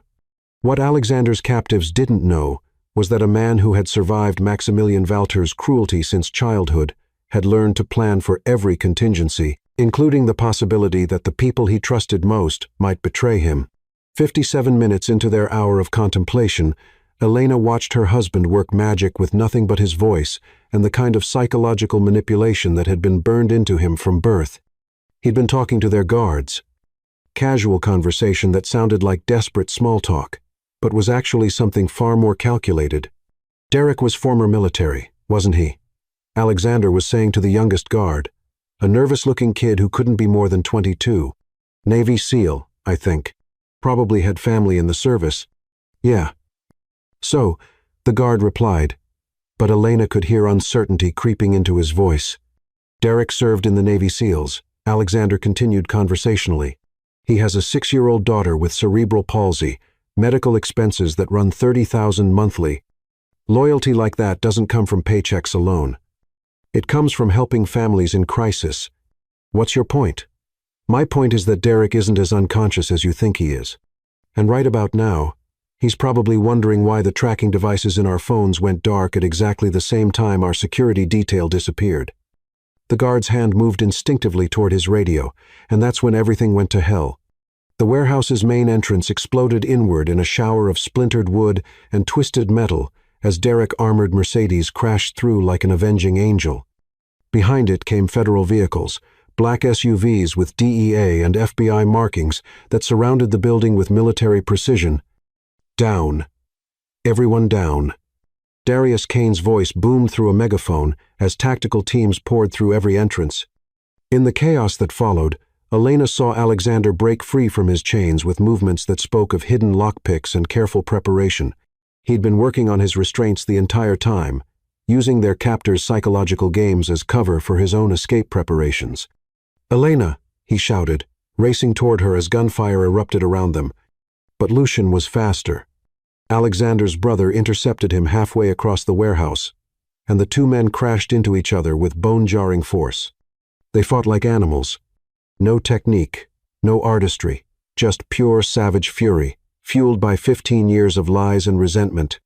"You destroyed everything," Lucian screamed as they rolled across broken concrete, each trying to gain the advantage. "Everything grandfather built. Everything our family stood for. Our family stood for murder." Alexander managed to pin his brother's gun hand, preventing him from getting a clear shot for exploitation and cruelty. And Dr. Reyes appeared behind Elena's chair with the glowing syringe, her face twisted with rage and desperation. "If I can't have the company, I'll at least have the satisfaction of watching you suffer." She raised the needle toward Elena's neck, and time seemed to slow to a crawl. Elena could see Alexander's eyes widen with terror, could hear his voice roaring her name with desperate fury. She closed her eyes and braced for the pain. The gunshot was impossibly loud in the enclosed space. When Elena opened her eyes, Dr. Reyes was crumpling to the ground, the syringe spinning away across the concrete floor. Behind her stood Ilara Voss, Alexander's ex, fiancé and therapist, holding a smoking pistol with steady hands. "Nobody hurts my patients," Ilara said calmly, as if she shot people every day instead of helping them work through their emotional trauma. "Ilara?" Alexander stared at her in shock, momentarily distracted enough for Lucian to break free and scramble for his weapon. "I've been working with Darius for 6 months," she explained quickly, moving to cut Elena's restraints. "Ever since we realized how deep this conspiracy went. Are you hurt?" "The baby is fine. I switched out Reyes's syringe yesterday when we realized she was compromised. That's just saline solution." Relief flooded through Elena with such intensity that she nearly collapsed. Their child was safe. Whatever else happened, their baby was going to be okay. But the danger wasn't over. Duchess Elena Blackwood had produced a pistol from somewhere and was advancing on them with the kind of cold precision that suggested military training. Around them, the warehouse echoed with gunfire as federal agents battled the remaining guards in a deadly game of cat and mouse. "Drop your weapons," Duchess Elena commanded, her gun trained on Elena's chest. "All of you. Or Mrs. Falter D's right here, right now." Ilara hesitated, torn between compliance and the knowledge that surrendering would likely mean death for all of them. "Do it," Alexander said quietly, his hands raised in surrender. "She means what she says." As Ilara lowered her weapon, Alexander caught Elena's eyes and mouthed 3 words that sent chills down her spine. "Trust me. Run." Before she could ask what he meant, he was moving not toward Duchess Elena or away from her, but directly toward the warehouse's electrical panel. Understanding hit Elena like lightning, and she threw herself backward off her chair just as Alexander ripped the main power cables from the wall. The warehouse plunged into absolute darkness. In the chaos that followed, screaming gunfire, the crash of people running into invisible obstacles, Elena felt strong hands grab her arms and pull her toward what she hoped was safety. This way, Darius's voice in her ear, barely audible over the mayhem. "Alexander's already outside." They stumbled through the darkness, guided by emergency lighting from the federal vehicles outside. As they burst through a side exit, Elena's eyes adjusted enough to see Alexander standing beside an ambulance, his face bloodied, but his gray eyes blazing with relief as he saw her. Elena? He caught her as she stumbled, his arms wrapping around her with desperate intensity. Thank God. Are you? I'm okay. We're okay. She pressed her face against his chest, breathing in the familiar scent of his cologne mixed with sweat and fear. The baby's fine. I know. Alara told me about switching the syringe. His hands cupped her face, thumbs brushing away tears. She didn't realize she'd been crying. It's over, love. They're all in custody. All of them. Lucian, Duchess Elena, the guards, everyone except Dr. Reyes. His expression darkened. She didn't make it. Elena felt a complex mix of emotions at that news. Relief that the threat was gone, but sadness that it had come to violence. Ilara is fine. Darius is debriefing her now. Alexander's voice carried a note of gratitude, and something that might have been closure. I owe her my life. Our lives. You owe her a thank you card. Elena corrected with exhausted humor. Maybe a nice fruit basket. That startled a laugh out of him, the first genuine laughter she'd heard from him in hours. A fruit basket. I'll remember that. As EMTs checked them both for injuries and federal agents processed the crime scene, Elena found herself thinking about how much their lives had changed in the space of a single day. This morning they'd been a married couple planning for their first child. Tonight they were survivors of a conspiracy that had almost cost them everything. Alexander, she said, as they sat in the back of the ambulance, his arm around her shoulders and her hand resting protectively on her still flat stomach. Yes. Next time someone offers to be our family doctor, maybe we should do a more thorough background check. Next time, he said solemnly. We're only trusting people who've already taken bullets for us. That's a very short list. I prefer it that way.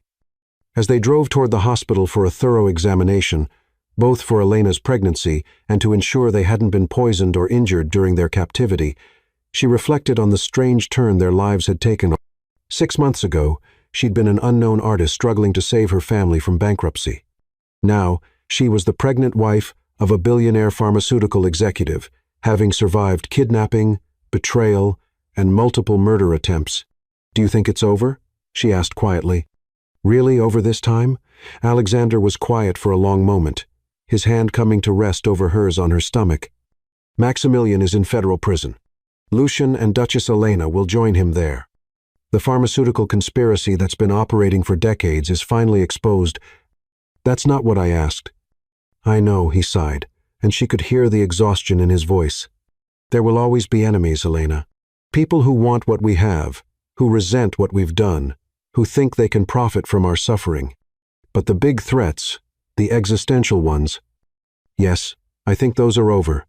Good, she said firmly, because I'm too tired for any more dramatic rescues. From now on, our biggest crisis should be choosing nursery colors. What colors are you thinking? She considered this seriously, something hopeful. Something that says this child is going to grow up surrounded by love and safety and all the second chances we never had. That sounds perfect, Alexander murmured, pressing a kiss to the top of her head. Absolutely perfect.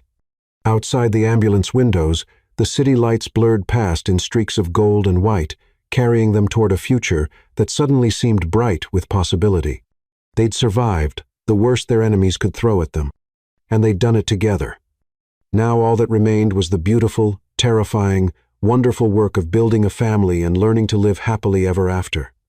Chapter 10. Miracles times 3.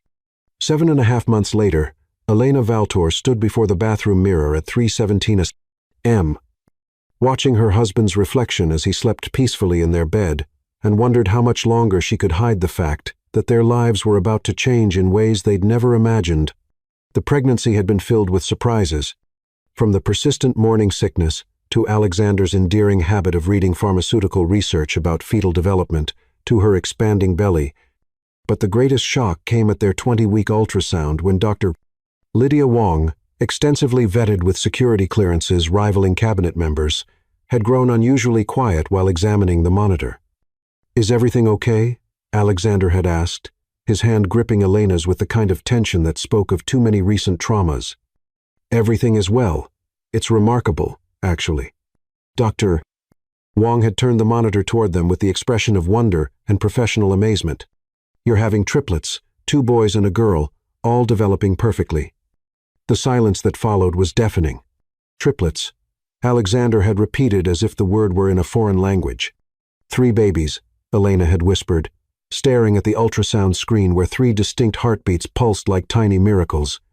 3 babies, Alexander had confirmed, and then promptly fainted.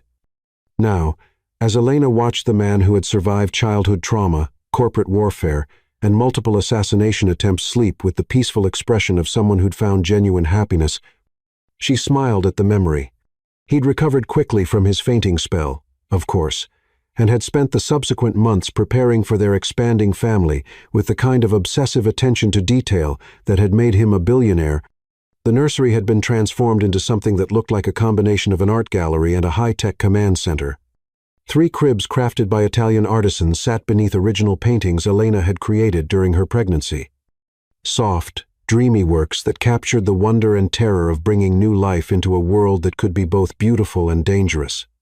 Alexander had insisted on security systems that could detect a mosquito landing on the windowsill, while Elena had fought for the simple comfort of handmade quilts and the rocking chair that had belonged to her grandmother. But tonight, as another contraction gripped her swollen belly with breathtaking intensity, Elena realized that all their careful planning might not matter, because these babies had apparently inherited their father's impatience and were arriving 3 weeks ahead of schedule in the middle of a thunderstorm that had knocked out power to half the city. "Alexander," she called softly, gripping the bathroom counter as another wave of pain rolled through her. He was awake instantly, those gray eyes alert and focused, despite having been deep in sleep moments before. "What's wrong? I think it's time." The next hour was a blur of controlled chaos. Alexander calling Dr. Wang. Thorne coordinating with the hospital. Derek preparing the armored vehicles for emergency transport through storm-lashed streets. But as they reached the mansion's main foyer, ready to leave for the hospital, Elena doubled over with a contraction so intense it stole her breath. "We're not going to make it, Doctor," Wang said grimly, having arrived within 20 minutes of Alexander's call. She'd examined Elena quickly and efficiently, her expression growing more concerned by the moment. "The babies are coming now. All of them." "What do you mean now?" Alexander's voice carried the edge of panic he'd been fighting all evening. "I mean, Mrs. Walter is in active labor with the first baby crowning. We need to prepare for delivery here immediately." The estate's master bedroom was transformed into an impromptu delivery room with startling efficiency. Alexander's security team cleared the space, while household staff gathered towels, hot water, and medical supplies from the first aid stations Alexander had insisted on installing throughout the mansion. Dr. Wang worked with calm professionalism, but Elena could see the concern in her eyes. "Alexander, Dr. Wang said quietly as another contraction gripped Elena. "I need you to understand that triplet deliveries can be complicated even in a hospital setting. Here, with limited equipment and no surgical backup." "Just tell me what you need me to do," Alexander interrupted, his voice steady despite the terror Elena could see in his eyes. What followed were the longest and most intense hours of Elena's life. The first baby, one of the boys, arrived with surprising ease, his cries filling the room like a declaration of war against the storm raging outside. Alexander caught him with shaking hands, tears streaming down his face as he stared at the tiny, perfect human they'd created together. "He's beautiful," he whispered, his voice breaking with emotion. "Absolutely beautiful." But there was no time to savor the moment. The second baby, their daughter, decided to be difficult, turning herself into a position that made delivery dangerous for both her and Elena. Dr. Wang worked with calm determination, but Elena could see sweat beading on the doctor's forehead despite the bedroom's cool temperature. "I can't," Elena gasped, exhaustion overwhelming her as another contraction hit. She'd been in labor for 6 hours now, and her strength was fading fast. "Yes, you can," Alexander said firmly, settling beside her on the bed with their firstborn son cradled in one arm. "You're the strongest person I know, Elena. You survived my grandfather, survived Lucian and Duchess Elena, survived me at my worst. You can do this." "I'm scared." "I know, love. I'm terrified, too. But look." He held their son where she could see him. This tiny miracle with Alexander's dark hair and what looked like her stubborn chin. Look what we've already accomplished. 2 more to go, and then our family is complete. The second baby, their daughter, finally decided to cooperate, sliding into the world with an indignant wail that suggested she was deeply offended by the entire birthing process. She was smaller than her brother, but no less perfect, with delicate features and lungs that could apparently wake the dead. 2 down, doctor, Wang said with exhausted relief. 1 to go. But the third baby, their second son, had apparently decided that dramatic entrances ran in the family. He was breached, positioned incorrectly, and showing signs of distress that had Wang moving with increasing urgency. "What's wrong?" Alexander asked, reading the doctor's expression with the kind of perception that had made him a master at reading corporate negotiations. "The cord is wrapped around his neck. I need to deliver him quickly but carefully." "Doctor." Wang's voice was professionally calm, but Elena could hear the underlying tension. "Mrs. Valter, I need you to push when I tell you to, and stop immediately when I say stop. This has to be precise." The next 10 minutes were the longest of Elena's life. She could feel Alexander's tension radiating through his careful touch, could see Dr. Wang working with the kind of focused intensity that left no room for error. Outside, the storm seemed to be reaching its peak, thunder shaking the windows as if the very heavens were holding their breath. "Now, doctor," Wang commanded, "push hard." Elena bore down with everything she had left, feeling as though she were trying to push her very soul out of her body. There was a moment of resistance, then sudden relief, as their second son slipped free, silent, blue, terrifyingly still. "Isa?" Alexander's voice broke. "Doctor." Wang was already working, suctioning the baby's airway, stimulating his chest, performing the kind of medical magic that separated life from death. For an eternity that lasted perhaps 30 seconds. The only sounds in the room were the storm outside and the gentle cries of their first 2 children. Then a gasp, a cough, and finally a wail of protest. That was the most beautiful sound Elena had ever heard. "There we go, doctor," Wang said with obvious relief, wrapping the baby in a warm towel. He just needed a moment to figure out how to breathe. Completely normal for triplets, especially with cord complications. Alexander was crying openly now as he accepted their third child, his arms somehow managing to hold all 3 babies despite their determined efforts to wriggle free. Elena watched through exhausted, tear-blurred eyes as her husband, this man who had been taught from childhood that emotions were weakness, completely fell apart with joy. "They're perfect," he whispered, his voice thick with wonder. "All 3 of them. Absolutely perfect." "What are we going to name them?" Elena asked, reaching out to touch each tiny hand with fingertips that trembled with exhaustion and overwhelming love. They discussed names for months, but had never quite settled on anything that felt right. Now, looking at these 3 tiny miracles who had chosen to arrive during the storm, inspiration struck with surprising clarity. "Tempest," she said softly, touching their daughter's cheek. "Because she arrived with the thunder and lightning, and because storms can be beautiful and terrible and absolutely unstoppable." "Tempest Valtor," Alexander repeated, testing the name. "I like it." "And the boys, Faith," Elena said, looking at their firstborn son, who had arrived so easily, as if he couldn't wait to join their family. "Because he's proof that beautiful things can come from the darkest circumstances." "And our youngest?" Alexander asked, gazing down at the baby who had given them such a scare. "Orion," Elena said without hesitation. "Because he fought his way back from the edge, just like his father did." "Faith, Tempest, and Orion Valtor," Alexander said slowly, as if savoring each name. "Our children." As dawn painted the storm-washed world in golden hues, the new family of 5 settled into peaceful quiet that follows life-altering moments. Dr. Wang confirmed all 3 babies were healthy and strong, that Elena's recovery would proceed smoothly, and that she'd witnessed one of the most beautiful deliveries in her 30-year career. But for Elena, exhausted and overwhelmed and more happy than she'd ever thought possible, the most beautiful sight was Alexander singing quietly to their children. Old lullaby-bys in a voice rough with emotion. Lullabies his mother had probably sung to him before the world taught him that love was dangerous.